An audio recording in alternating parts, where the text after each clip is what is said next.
Hi all. இன்னைக்கு நம்ம என்ன பார்க்க போறோம்னு பாத்தீங்கன்னா கருங்காலில குபேர எந்திரம். கருங்காலில குபேர எந்திரம் நம்ம பயன்படுத்துறதுனால என்னென்ன பெனிஃபிட்ஸ்னு பார்க்கலாமா? வாங்க. குபேர எந்திரம். இந்த குபேர எந்திரத்துல பாத்தீங்கன்னா குபேரரோட நம்பர்ஸ் எல்லாம் பதிச்சிருப்பாங்க. இந்த குபேர எந்திரம் பயன்படுத்துறதுனால என்ன பலன் பாத்தீங்கன்னா நாள்பட்டு இருக்க கடன் பிரச்சனை உங்களுக்கு முடிவுக்கு வருங்க. அத கடனை அடைக்கிறதுக்கான வழிகள் ரிலீஸ் ஆகும். நீங்க வீடு கடன்ல வாங்கிருக்கீங்க, வெளியில கிரெடிட் வாங்கிருக்கீங்க, பிள்ளைங்க படிப்புக்காக வாங்கிருப்பாங்க, நிறைய கல்யாணத்துக்காக வாங்கிருப்பாங்க. எந்த மாதிரி கடன்கள் நமக்கு இருந்தாலும் பிசினஸ் ரீதியா கடன் இருந்தா நம்ம பிசினஸ் பிளேஸ்லயும் இந்த மாதிரி நம்ம தீபம் ஏற்றி வழிபடலாம். சோ இந்த எந்திரத்து மேல நீங்க எந்த தீபம் ஏத்த போறீங்களோ, காமாட்சி அம்மன் விளக்கோ இல்ல குபேர விளக்கோ, நீங்க எந்த மாதிரி விளக்கு வைக்க போறீங்க அப்படின்னாலும் பரவாயில்ல.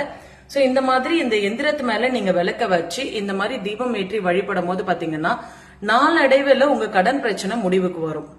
இப்படி வழிபடுறதுனால உட்கார்ந்த இடத்துல வந்துருமானா